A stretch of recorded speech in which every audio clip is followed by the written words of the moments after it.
Alhamdulillah, terima kasih Ustadz untuk tausiahnya. Berikutnya kita berikan kesempatan untuk teman-teman bertanya. Kebetulan kita sudah memiliki list pertanyaan, sambil juga mungkin teman-teman yang lain bisa menuliskan melalui kertas ya.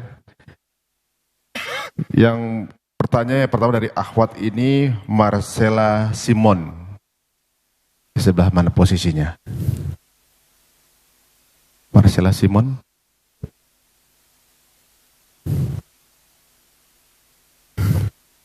Nah, ya, nggak tahu dapat listnya ini. Oh, Oke. Yang Ikhwan dulu kalau gitu sambil menunggu. Wah jauh duduknya nih. Roger dan Warta. Belum hadir. Oke. Oh. Silakan Roger. Assalamualaikum warahmatullahi wabarakatuh. Waalaikumsalam warahmatullahi wabarakatuh. Senang sekali kesempatan bisa bertemu dengan guru besar Ustadz Abdul Somad. Barakallah. Saya baru saja menikah.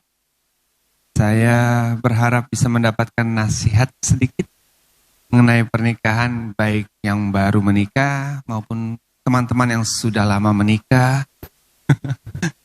Sedikit nasihat mungkin Ustadz. Terima kasih. Pertama saya ucapkan barakallahu lakuma wa baraka alaikuma wa jama'a bainakuma fi khair. Barakallahu lakuma, berikan berkah kepada mereka berdua ya Allah. Wa baraka alaikuma, berikan berkah dalam mengharungi kehidupan senang dan susah, lapang dan sempit. Wa jama'a bainakuma fi khair, disatukan dalam kebaikan. Hadis sunnah Nabi Muhammad sallallahu alaihi wasallam.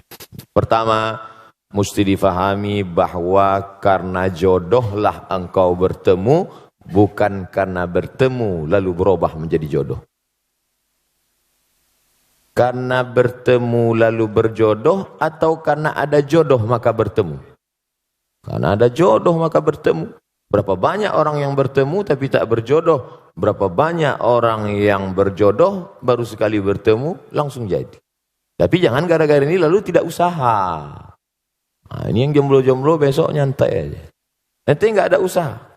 Bukan pertemuan yang membuat jodoh, tapi jodohlah yang buat bertemu. Makanya harus ada ikhtiar dan usaha. Ini jodoh saya. Bahwa saya sudah dikasih air hari ini 2 botol, 1 gelas dengan permen. Ini jodoh saya. Rezeki saya ini. Tapi kalau saya tidak berusaha untuk mengambilnya, membukanya, rupanya kosong.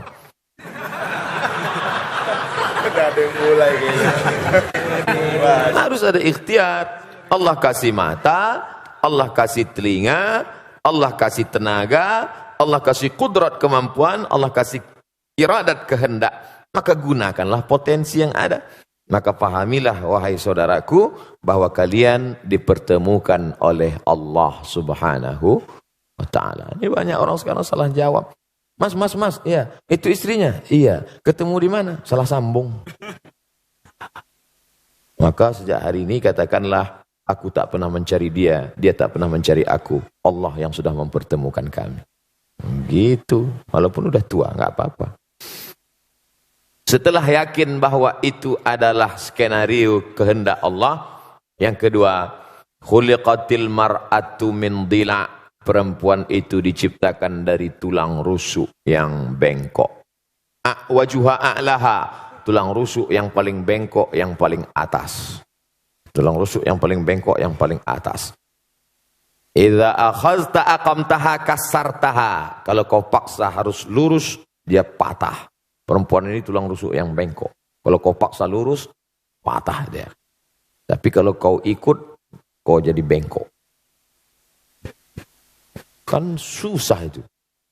Kalau diluruskan, patah dia. Kenapa nggak pakai jilbab? Patah dia. Maka pakai lembut lah, pakai jilbab ya. Tak usahlah saya ajari, paham lah kalian itu. Pandai-pandai. Yang ketiga, man tazawwaja faqad istakmala al-iman. Siapa yang menikah, dia sudah menyempurnakan setengah iman. Iman itu 100%. Siapa yang sudah menikah, imannya sudah download 50%. Sisanya bukan menikah lagi. Ini perlu saya luruskan ibu-ibu, karena banyak sekarang jamaah yang sudah pandai menafsirkan sendiri. Sisanya falyattaqillaha fin nisfil baqi, takwa kepada Allah. Setakwa-takwanya anak lajang pemuda jomblo yang belum menikah, imannya baru 50. Sempurnakan dengan menikah. Sebaliknya yang sudah menikah walaupun tidak takwa sudah 50. Tinggal takwa sedikit aja lagi. Oleh sebab itu maka bersyukur kita, sahabat-sahabat kita. Mudah-mudahan yang belum berjodoh ditemukan Allah jodoh. Yang bilang amin yang belum nikah aja.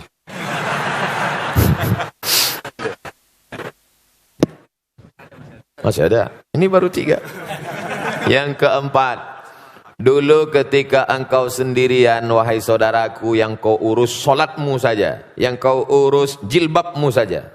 Oh, tak pakai jilbab. Tapi setelah kau menikah, sekarang ada beberapa gerbong kereta di belakangmu, tanggung jawabmu besar. Dulu yang penting solat sudah, tapi sekarang kau sudah menjadi imam. Berusahalah menjadi imam yang baik. Yang kelima, nikah dalam Islam bukan hanya seks, tapi ada yang lebih bermakna daripada itu. Ada amal yang mengalir. Yang tadi rajin solat duha, stop kalau mati.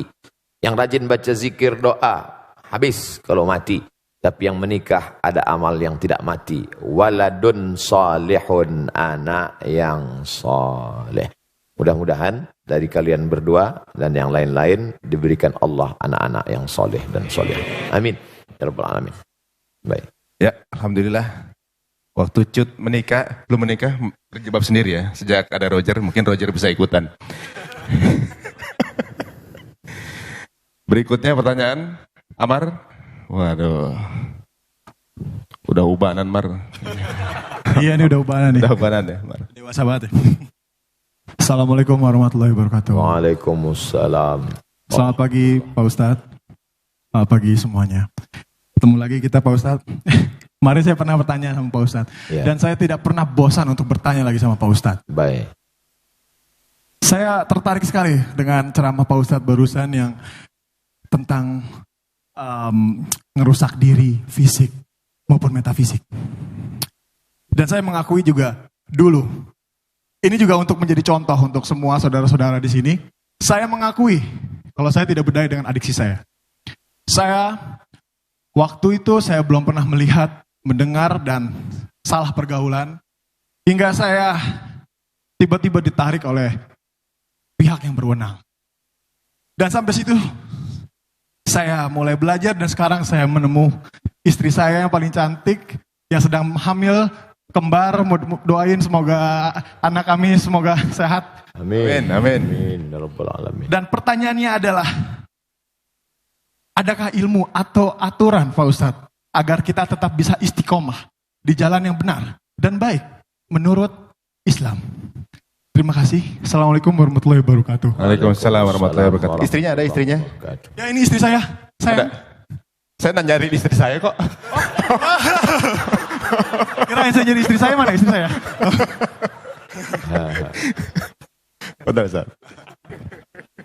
Sahabat Nabi SAW yang sudah masuk Islam itu apa yang mereka lakukan? Mereka belajar. La ilaha illallah. Tapi lihat pangkal ayatnya. Bukan ujuk-ujuk langsung la ilaha illallah. Fa'lam annahu la ilaha illallah. Berilmu dulu. Kami belajar melalui medsos. Bagus. Tapi hadir tanya. Jangan baca sendiri, dengar sendiri, pahami sendiri, simpulkan sendiri, nyasar sendiri. Harus berguru. Man la syaikhalahu fasyaitanu syaikhuhu. Siapa yang tidak berguru, setan gurunya. Baca Quran aja bisa salah keliru, apalagi memahami isi Al-Quran. Oleh sebab itu yang pertama, belajar. Yang kedua, komunitas. Karena kita amat sangat berpengaruh terhadap lingkungan kita. Kalau punya grup yang mengingatkan kita baca Quran sudah berapa juz. Kalau punya komunitas yang ngajak kita kepada sholat berjamaah. Kalau kira-kira keberadaan kita di komunitas itu tidak mendukung iman kita, keluar. Kalau saya keluar dari komunitas ini, lantas siapa yang berdakwah Pak Ustadz? Antum berada di situ mempengaruhi atau dipengaruhi. Jangan-jangan antum hanya tukang pancing yang dilarikan ikan. Menyangka akan bisa memancing ikan, rupanya ikan yang tertangkap ikan paus. Oleh sebab itu maka yakinkan diri kuat, setelah kuat bisa baru. Ada periode Makkah, tapi ada periode Madinah Al-Munawwarah. Setelah kuat, yakin, maka komunitas-komunitas yang kira-kira bisa dipengaruhi, tapi kalau tidak, komunitas yang menguatkan iman kita. Yang ketiga, pentingnya menerima nasihat bukan hanya dari telinga, ceramah, khutbah, seminar, pengajian, tausiah, tapi nasihat mata yang tidak bersuara, tak berbunyi. Wa kafa bil mauti wa'iza. Cukuplah kematian sebagai nasihat. Makanya kalau ada orang meninggal datang, syukur-syukur bisa ikut gali kuburnya, ikut masuk ke dalam. Man syahidal janazata, siapa yang menyaksikan jenazah hatta tusalla alaiha, sampai solat jenazah, dapat pahala balasan qirat, 1 qirat. Wa man syahidal janazata hatta tudfan, siapa yang menyaksikan solat jenazah ikut sampai ke pemakaman, lahu qiratan, dapat 2 qirat. Sahabat bertanya, wa mal qiratan ya Rasulullah, apa 2 qirat itu wahai Rasulullah? Rasulullah menjawab, mithlul jabalainil azimaini, seperti 2 gunung bukit yang pahala besar. Apa hikmah di balik itu? Melihat nasihat dengan mata. Kalau dilaksanakan ini insyaallah masuk yang keempat, jangan lupa mohon doa. Makanya selesai pertemuan berdoa. Selesai, Ustaz doakan saya, doakan juga saya. Ustaz mohon doanya, doakan juga saya. Saya tak pernah berhenti mengucapkan itu. Karena kita tak tahu entah dari mulut yang mana doa itu menembus pintu-pintu langit. Boleh jadi kita merasa kita hebat, kita berilmu, tapi hati kita kotor. Ada dia yang bukan ustaz, bukan siapa-siapa, baru saja tobat, bersih hatinya sebersih-bersihnya. Lalu dari hati itu terpancar doa, dari doa itulah dikabulkan Allah. Makanya selalu saya katakan, doakan Ustaz Abdul Somad, doa dalam keadaan mati, husnul khatimah. Jangan sekarang, kita masih ada jadwal lagi.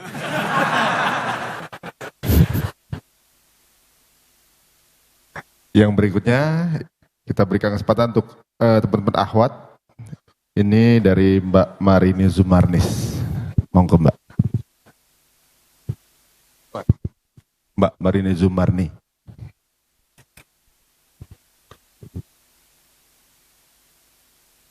Pakai S. Assalamualaikum warahmatullahi wabarakatuh. Waalaikumsalam.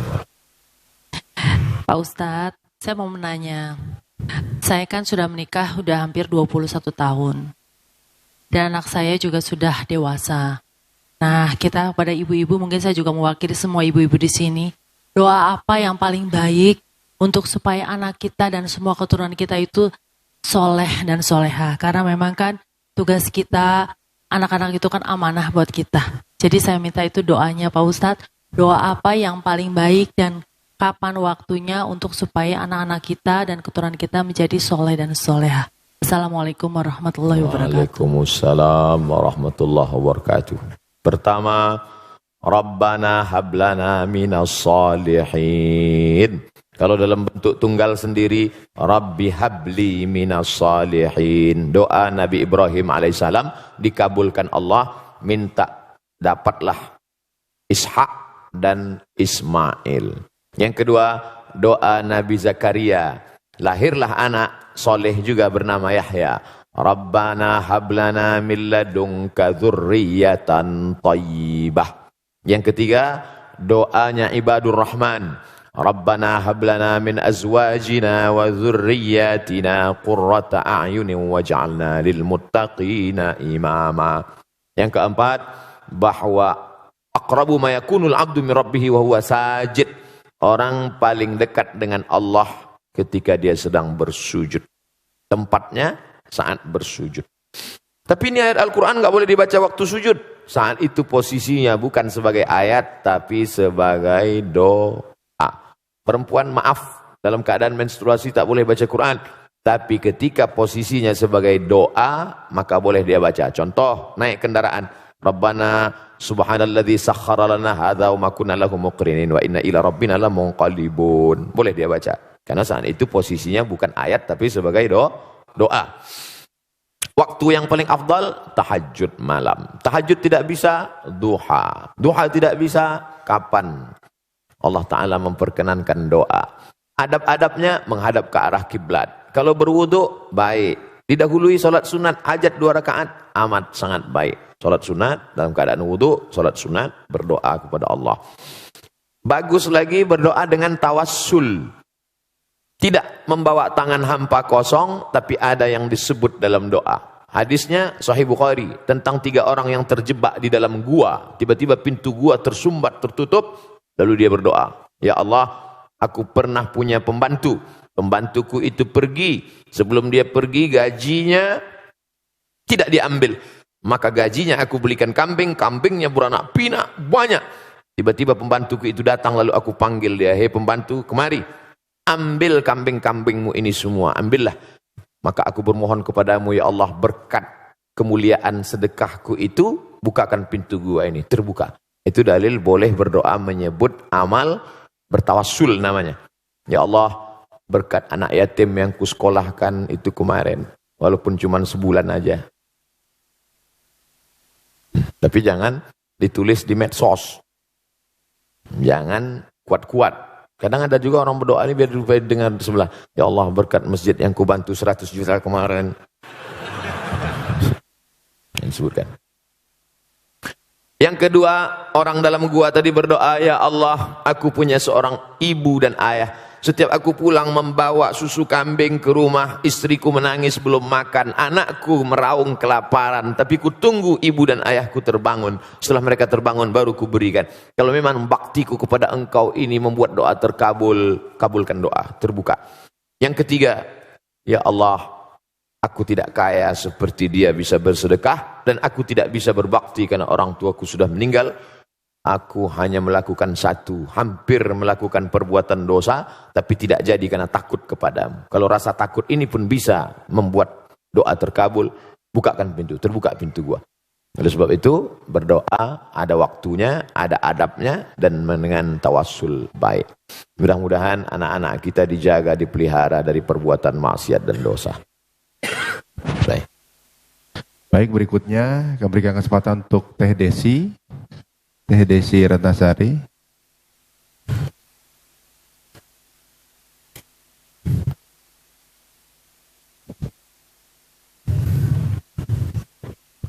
Bismillahirrahmanirrahim. Assalamualaikum warahmatullahi wabarakatuh. Waalaikumsalam warahmatullahi wabarakatuh. Saya ingin menanyakan hal materi yang tadi Ustadz sampaikan. Ustadz tadi menyampaikan terkait dengan ada bagian tubuh kita yang kita bisa rasa, kita lihat, badan, dan juga ruh. Yang ingin saya tanyakan adalah konsep ruh. Jika ada teman kami yang memang non-muslim, lalu kemudian menanyakan terkait tentang konsep ruh ini, yang mana mungkin pemikirannya ada pemikiran dari sisi materialis. Apa yang bisa kita jawab tanpa harus melanggar syariah yang kita pahami? Itu saja Ustaz, terima kasih. Assalamualaikum warahmatullahi wabarakatuh. Waalaikumsalam warahmatullahi wabarakatuh. Hampir semua agama meyakini adanya ruh. Makanya orang barat yang berfilsafat materialisme sekalipun, tetap ketika terjadi kecelakaan di laut, di udara, mereka tetap menyebut SOS, save our soul. Selamatkan ruh, selamatkan jiwa kami. Dan kita sebagai orang Indonesia, walaupun ada non-muslim, sepakat itu. Maka dia katakan, bangunlah jiwanya, bangunlah badan. Bangunlah jiwanya, bangunlah badannya. Kalau ada agama di Indonesia yang tidak percaya ada roh, maka saat nyanyi itu dia diam aja. Bangunlah, bangunlah badannya. Karena yang dia lihat hanya badan. Jadi hampir semua meyakini ada roh, bahwa nanti kita akan mati, ruh kita akan diadili. Perbedaannya hanya pada konsep Allah. bahwa kita meyakini qul huwallahu ahad, esa tunggal tak berbilang, Allahu samad, meminta hanya kepada Dia saja, tak boleh minta kepada yang lain. Lam yalid, Dia tidak beranak, walam yulad, Dia tidak diperanakkan. Dipejam mata nampak bayang-bayang hitam, kuning, hijau, terlintas macam-macam gambar, itukah Dia? Ma khatara bibalik fallahu laisa kadzalik. Apa yang terlintas di pikiranmu maka itu bukanlah Tuhan. Apa yang terlintas dalam kepalamu maka Allah tidak seperti itu. Karena Allah itu adalah wa yakuhu kufuwan ahad. Tak ada satupun yang setara dengan Dia. Insya Allah dengan orang di Indonesia selesai, walaupun non muslim, karena mereka percaya kepada roh. Bagaimana dengan kawan yang bukan orang Indonesia, atau orang Indonesia tapi terkontaminasi kepalanya dengan aliran ateis? Di Indonesia orang ateis tidak punya tempat, karena sila pertama Pancasila ketuhanan yang Maha Esa. Tapi ketika nanti ketemu dengan orang yang tak percaya pada Tuhan, mana itu Tuhan? Kalau memang ada Tuhan itu mana? Mana Dia? Saya mau lihat Tuhan itu. Itu pertanyaan tertua dalam surat Al-Baqarah ketika Bani Israel yang dibawa oleh Nabi Musa menyeberang dari Mesir menuju Palestina. Orang Mesir, orang Israel minta kepada Musa. Apa kata mereka? Ya Musa lan nu'mina laka hatta narallaha jahrah. Kami tidak mau percaya kepadamu sebelum kami melihat Tuhan itu nyata di depan mata kami. Mana Tuhan itu Musa? Maka nanti kalau teman-teman ada orang nantang gitu, mana Tuhan itu? Habis itu tempeleng dia langsung. Opak. Habis itu tanya, ente marah ya? Iya, mana marah itu? Bisa kita tunjukkan, ini loh marah itu. Tak ada. Marah, benci, rindu, cinta, rasa, tak ada. Maka setiap orang yang ingin mengungkapkan rasa dengan kata-kata, kata terlalu miskin untuk mewakili rasa. Semua kata yang diungkapkan untuk mewakili rasa yang tak kelihatan itu, semua kata itu dusta. Contohnya, ini yang baru-baru kenal lalu ingin nikah, perempuannya nggak mau diajak nikah. Apa kata si laki-laki? Kan ku nanti kau 1000 tahun lamanya. Bohong. 1000 tahun. 40 aja udah kena diabetes. Oleh sebab itu ini bicara tentang ada rasa. Ketika Imam Abu Hanifah, namanya Nu'man bin Thabit, nama populernya Imam Hanafi, bertemu dengan ateis yang tak bertuhan. Hanafi, kalau memang Tuhan itu ada, mana Dia? Imam Hanafi berkata, kebetulan mereka bicara di tepi laut. Engkau pergi ke tengah laut naik kapal kayu. Sampai di tengah laut terombang-ambing, dipukul ombak, dihempas gelombang. Kakimu tidak injak ke bawah, tanganmu tidak menggapai apa-apa, tepian tidak kelihatan. Dan engkau hanya berpegang pada satu kayu pecahan kapal. Apakah dalam hatimu ada merasa di sana ada kekuatan yang maha besar? Ya, itulah Allah. Hanya saja kau tak tahu siapa namanya. Datang Muhammad SAW mengasih tahu bahwa nama Dia. Siapa Dia? Allahu la ilaha illa huwal hayyul qayyum. Apakah Dia mengantuk kalau tidur malam? La ta'khudhuhu sinatun wala naum.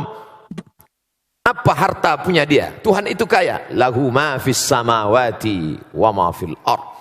Selain daripada Dia ada yang bisa ngasih pertolongan? Man dzalladzi yashfa'u indahu illa biiznih. Tahu tak Dia apa yang ada terbersit dalam hati saya? Ya'lamu ma baina aydihim wa ma khalfahum wa la yuhituna bi syai'in min ilmihi illa bima syaa'. Bagaimana kekuasaan Dia? Apakah dari Sabang sampai Merauke? Wasi'a kursiyyuhus samawati wal ard. Sulitkah Dia mengatur berapa tetes hujan yang jatuh di sana? Berapa buah yang matang di sana? Berapa anak ikan, cacing-cacing tanah di dalam sana? Man dzalladzi yashfa'u indahu illa bi'idznihi ya'lamu ma baina aydihim wa ma khalfahum wa la ya'uduhu hifdzuhuma. Tak ada berat bagi Dia untuk menjaga langit dan bumi. Wa la ya'uduhu hifdzuhuma wa huwal 'aliyyul 'azim. Itu makanya kalau ayat kursi itu dibaca, kuat iman kita, setan lari. Bukan mantra abim salabim abakadabra. Ustaz, saya baca ayat kursi kok setannya enggak lari. Orang ente 11-12 sama setan. Oh, lari. Kuatkan. Kira-kira itulah yang dapat saya jawab. Wallahu a'lam. Berikutnya dari Ihwan, ini dari